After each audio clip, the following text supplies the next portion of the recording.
to the central nervous system or to the central nervous tissue, we have the brain and spinal cord.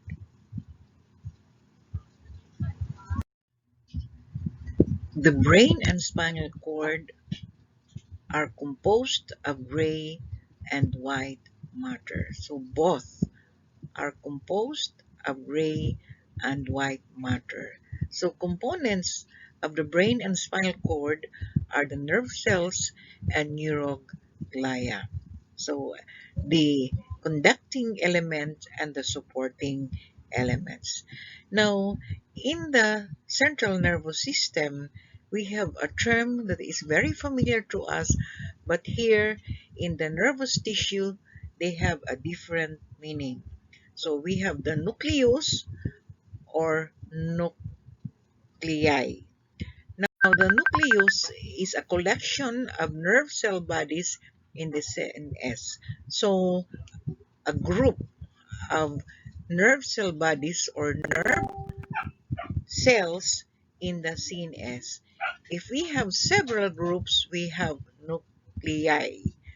So, nuclei is the collection of several nerve cell bodies in the CNS.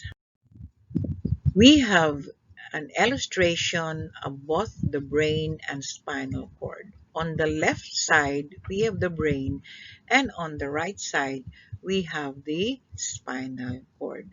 Now, the brain can be cut longitudinally, wherein the knife passes through the longitudinal fissure at the upper portion of the brain or in the top portion of the brain, giving us the left and the right hemisphere. Each hemisphere is the mirror image of the other side.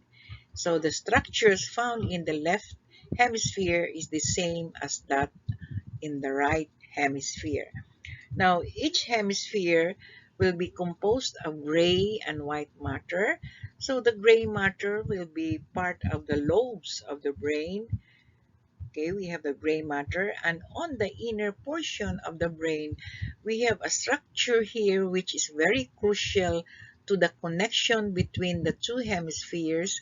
We have the corpus callosum made up of white matter. So we can say that the white matter is found at the center or central part of the brain, and the gray matter is found on the surface or on the lobes of the brain. Now, going to the right side, we have the cross section of the spinal cord, and for the spinal cord, it also composes the gray and the white matter. So, if we will stain the cross-section part of the spinal cord, it will give us a darker area and a lighter area.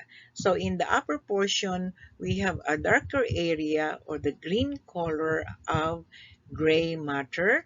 And outside the gray matter, we have the lighter color, which is made up of white matter. So in the lower portion, it's the same. The central part of the spinal cord is lighter in color, which is the gray matter, and on the outer portion of the gray matter, we have the white matter, which is dark blue in color.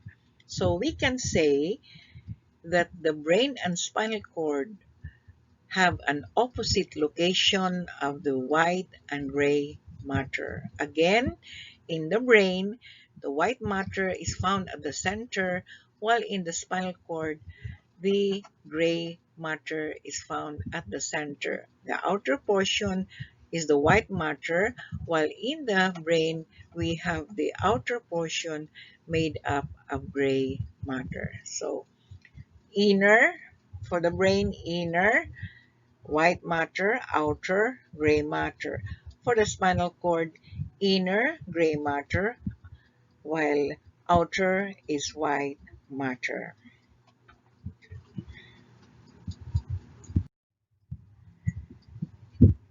The gray matter, wherever it is found, whether in the brain or in the spinal cord, is composed of three elements. So the first components are the nerve cell bodies. So in the gray matter, the nerve cell bodies or the neurons are arranged in columns in the spinal cord, while in the brain they're arranged in layers. The second component of the gray matter is the proximal portion of the nerve processes, both the axons and the dendrites. Then followed by a supporting tissue we call neuroglia. So take note, the gray and white matter will only differ in the type of neuroglial cells. So here in the gray matter, the glial cells are mostly the protoplasmic astrocyte. And the fibers, which forms into a network or a meshwork, are bound together by glia. That's why it's referred to as the glia fibers.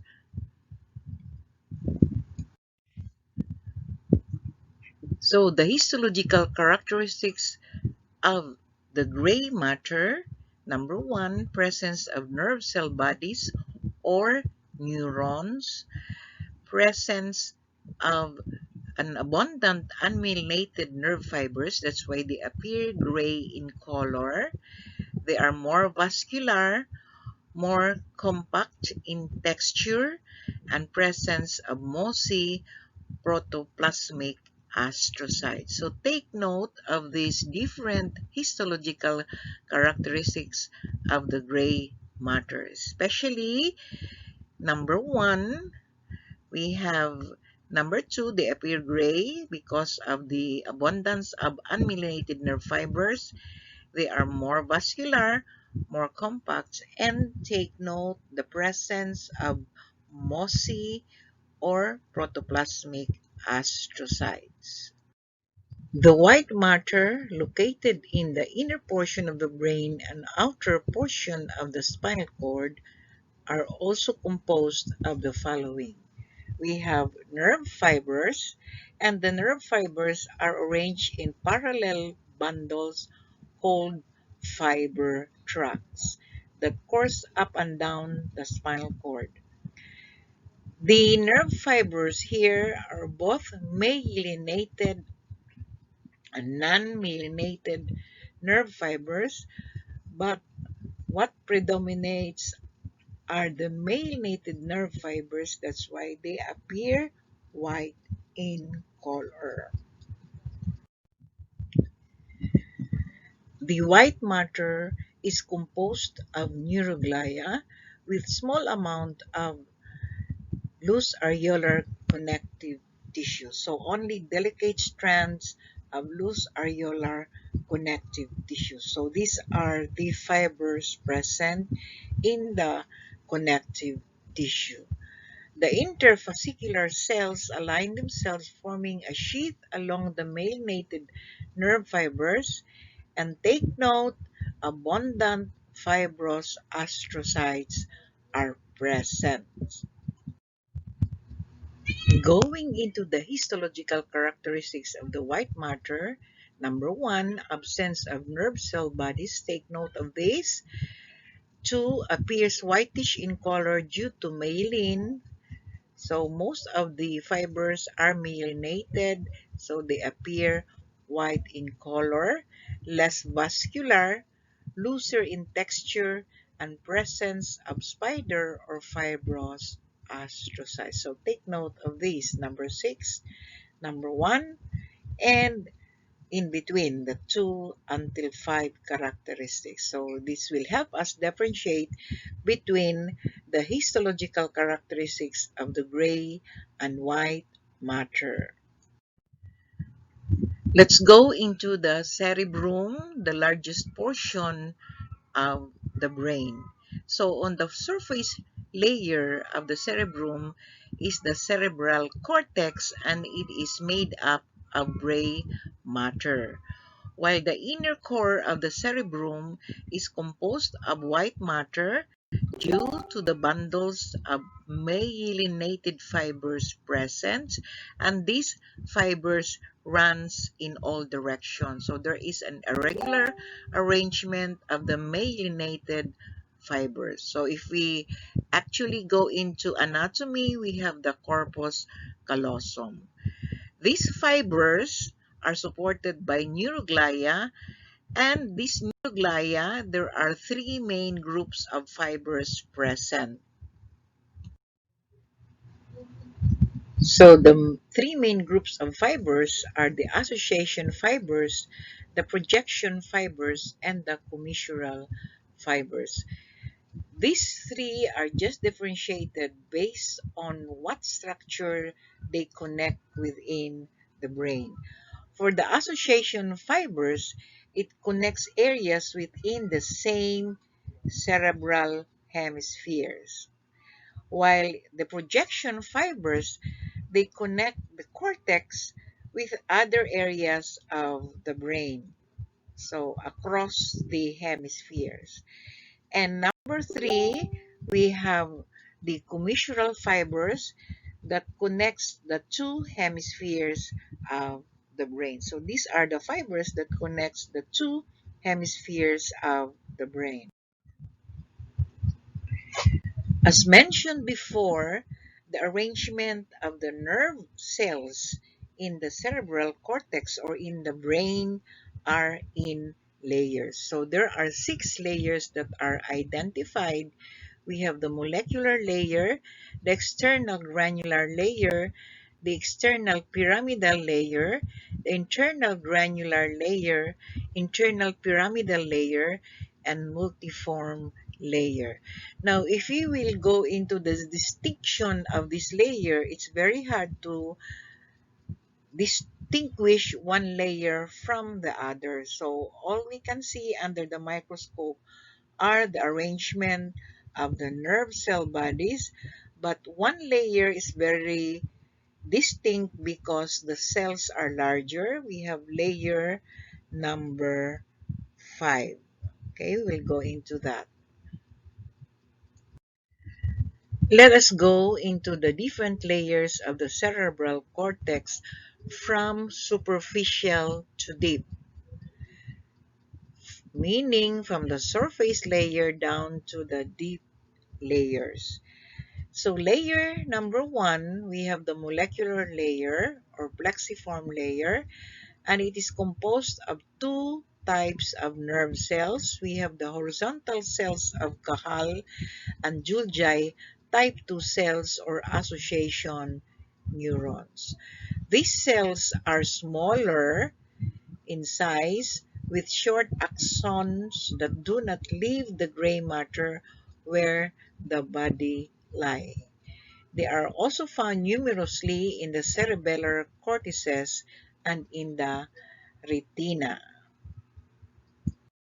The second layer is the external granular layer, composed of numerous closely packed small cells of triangular or pyramidal shape whose apical dendrites terminate in the molecular layers. Axons of the neurons descends to the deeper cortical layers where many terminate. Some axons enter into the white matter as association fibers. Layer 3 is the external pyramidal layers. So there are again two sublayers from this. We have the superficial layer going upward, and we have a deeper layer going deeper down. So the superficial layer are composed of medium-sized pyramidal cells, while the deeper layer are composed of large pyramidal cells with the apical dendrites going to the first layer, while most of the axon enter the white matter as association fibers. The fourth layer is the internal granular layer.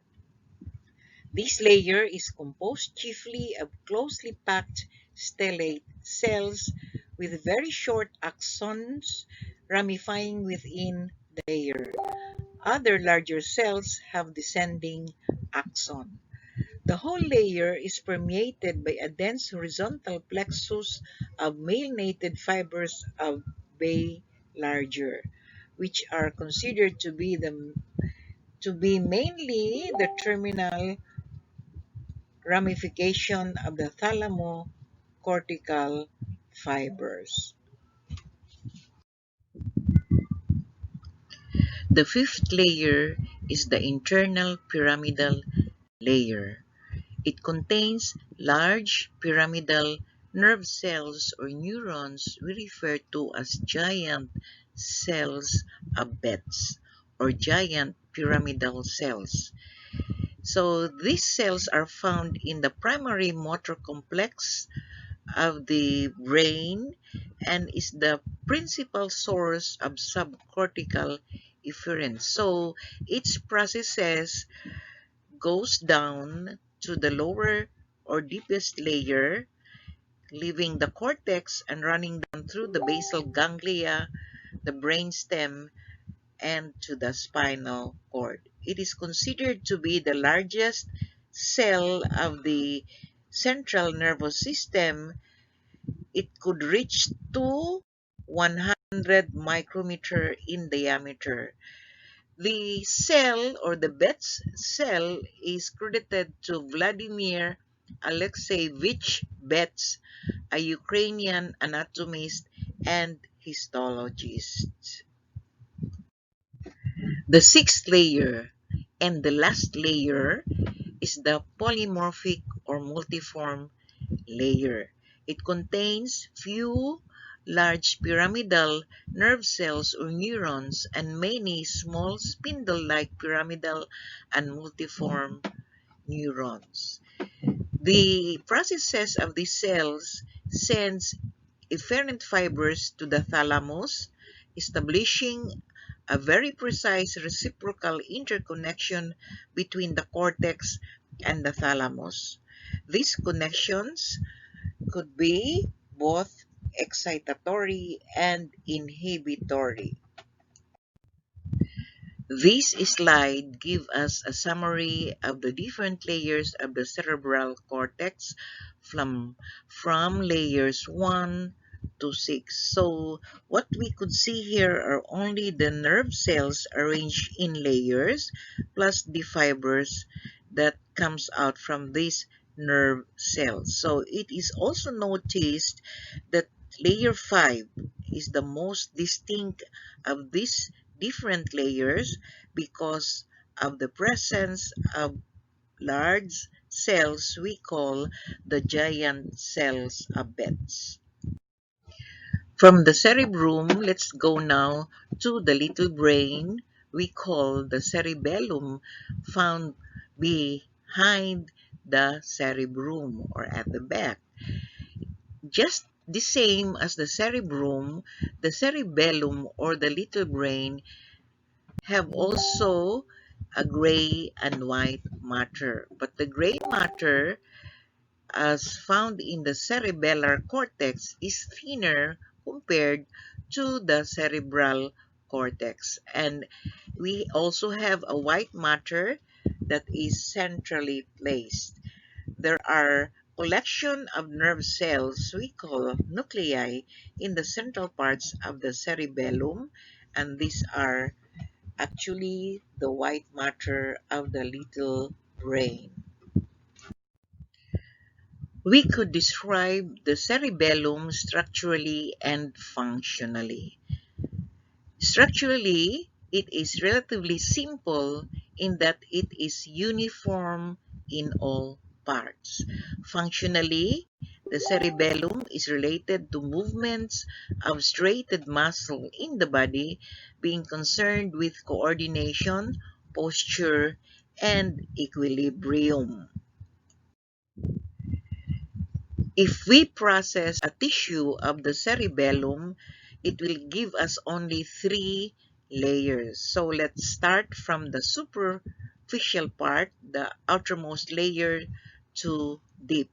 So the first layer or the outer layer is the molecular layer. It contains relatively few cells and few myelinated nerve fibers. The superficial cells are stellate in shape with short, thin dendrites and fine unmyelinated axon that runs horizontally. The second layer of the cerebellum, which is also referred to as the middle layer, is the ganglionic layer, sometimes referred to as the middle ganglionic layer. It consists of a single row of large flask-shaped cell bodies or nerve cells or neurons with two processes, the Purkinje cells. Each Purkinje cell gives off two or three main dendrites which enter the molecular layer, forming a remarkable, take note of this, fan-shaped dendritic arborization extending to the surface.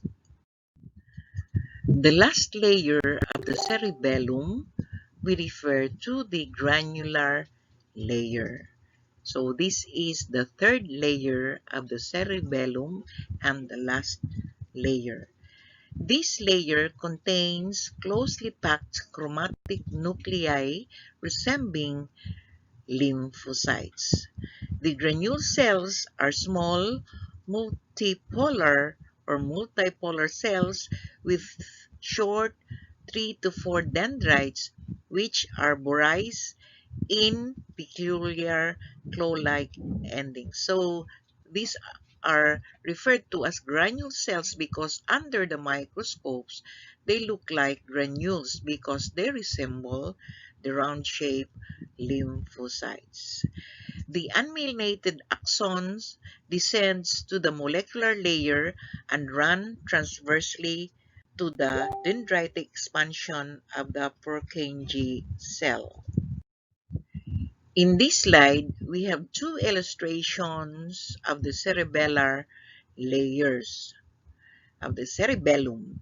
So in the left side, we have a yellow color, and on the right side, we have a lavender color.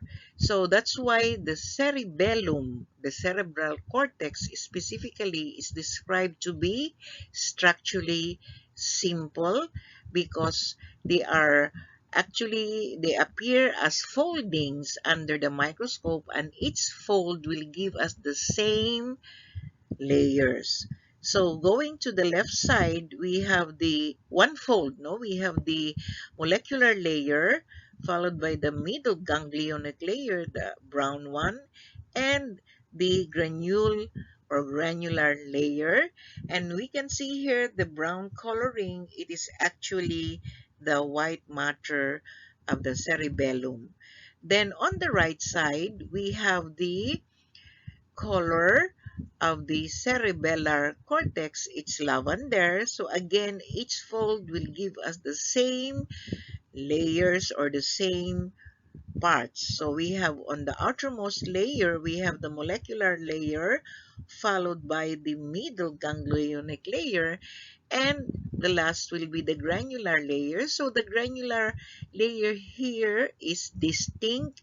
We can see the granule cells appear like granular structure under the microscope. As mentioned, they resemble lymphocytes. That's why under the microscope, they will look like granular structures, giving us this distinct layer of granular layers. So the next three slides will give us illustration again of the cerebellar cortex.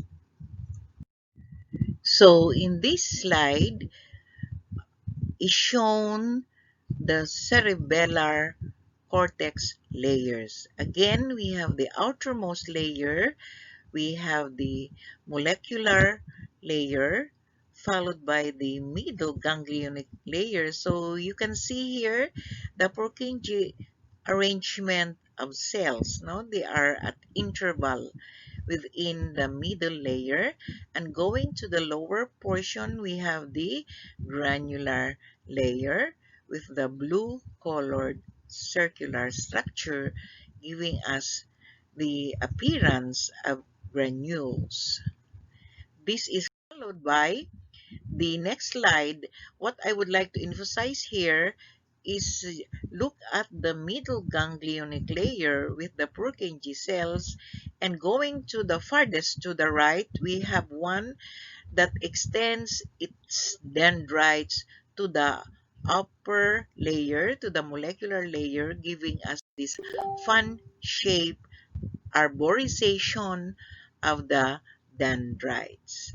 Then lastly, we have the microscopic appearance of the different layers. Okay, so we have again on the outer surface, we have the molecular layer, we have the middle ganglionic layer wherein we can see here the Purkinje cells. So on the left side, an arranged column or arrangement of the Purkinje cells, and on the right side an enlarged illustration of the Purkinje cells, and to the lower part of the slide we can see the granular layers. The brain and spinal cord in the central nervous system is protected by a membrane we call meninges. So going to the illustration, we have the skin, the scalp of our head, then followed by the skull bones or the cranium, then followed by the membranes. So we have, for the membranes, we have light blue for dura mater, dark blue for arachnoid, and orange for pia mater. So these are the layers of the meninges from superficial to deep. Outermost, we have the dura mater, also referred to as pachy meninges, followed by arachnoid layer, which is closely adherent to pia mater and are often considered as a single membrane called pia arachnoid membrane or leptomeninges. Lastly, we have the last layer, pia mater, the innermost layer. So if we will have only the two terms, pachymeninges and leptomeninges, we'll only have two layers. But if we will go into details, we have three layers. The first layer we call the dura mater. If you look at the illustration, the dura mater is subdivided into two, the periosteal layer and the meningeal layer. So the periosteal layer is going to the periosteum, and meningeal layer is going to the meninges now of the brain. We have the second layer of the meninges from dura mater to the arachnoid mater. Then lastly, we have the pia mater. So again, the dura mater is subdivided into two sublayers, periosteal layer and meningeal layer.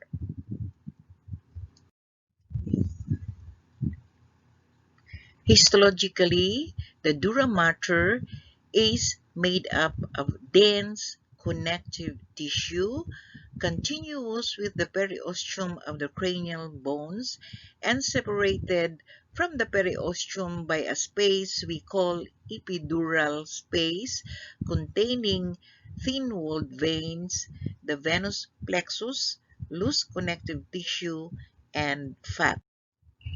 The first sublayer of the dura mater is the periosteal dura mater. This layer is in close association with the periosteum of the cranial bones. there are two cells that composes this layer.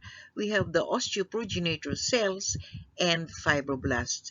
Together with these two cells, there is also an organized bundles of collagen fibers. The second sublayer of the dura mater is the meningeal dura mater, which is the inner layer. The cells that align here are the fibroblasts, or sometimes referred to as the border cell layers. And also from the cells or from the fibroblasts, there are also sheet-like layers of fine collagen fibers. The second layer of the meninges is the arachnoid. This layer is avascular, and this is composed of fibroblast, collagen, and elastic fibers. This layer is subdivided into two regions.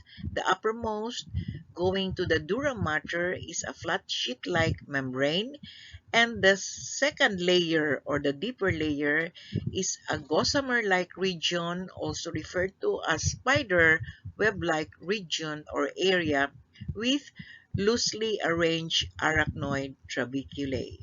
The cell's composition of the arachnoid or of this layer are trabecular cells, and these are modified fibroblasts with few collagen fibers.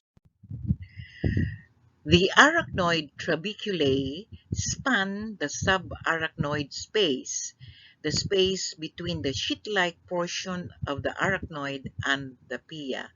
The cells present here, we call the arachnoid trabecular cells, have long processes that attach to one another via desmosomes and communicate with one another by gap junction.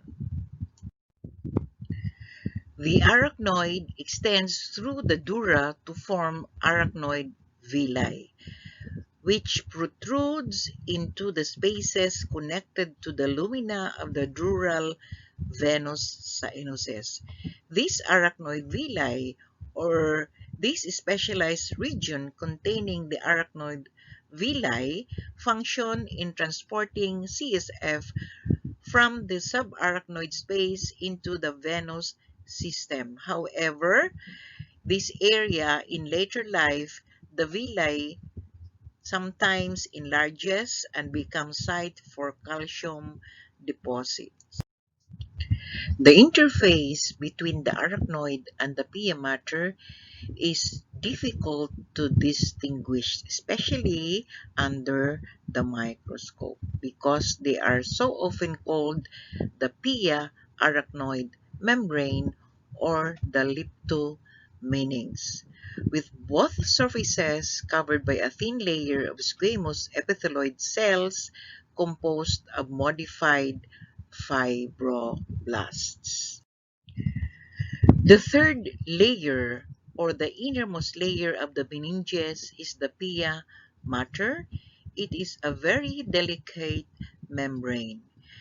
It actually envelopes firmly to the surface of the brain and spinal cord.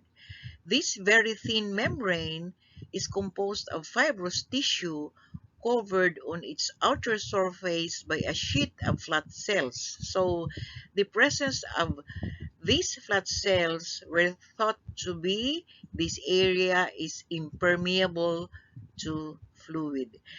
The pia mater is traversed or pursed by blood vessels which travel to the brain and spinal cord, and the capillaries of these blood vessels are responsible for nourishing the brain and the spinal cord.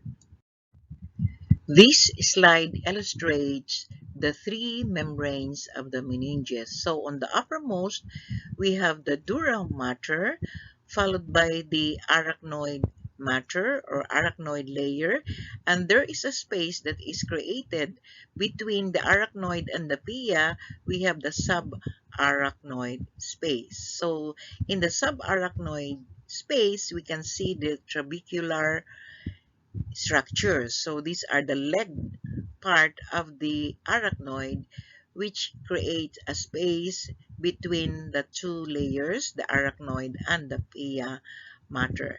So to the lower area, we have the pia mater. So the pia mater is described to be avascular, but the area in the arachnoid, in the subarachnoid space, is traversed by blood vessels going through the pia mater, and this is how the brain and the spinal cord are nourished through this blood vessel. Under the microscope, the three meninges will appear like this. So we have the meninges of the brain and spinal cord, we have the dura mater, we have the subarachnoid space with the arachnoid membrane, and lastly, we have the pia mater. The meninges of the brain and spinal cord is also innervated. So the first layer and the last layer, we have the dura mater and the pia mater are richly innervated. The nerve fibers supplying these layers is referred to as nervi nervorum. I think this is the last slide. So for our next topic, we will go into the peripheral nervous system, or specifically the peripheral nervous tissue. So if you have any concern, you can contact me at my Gmail account.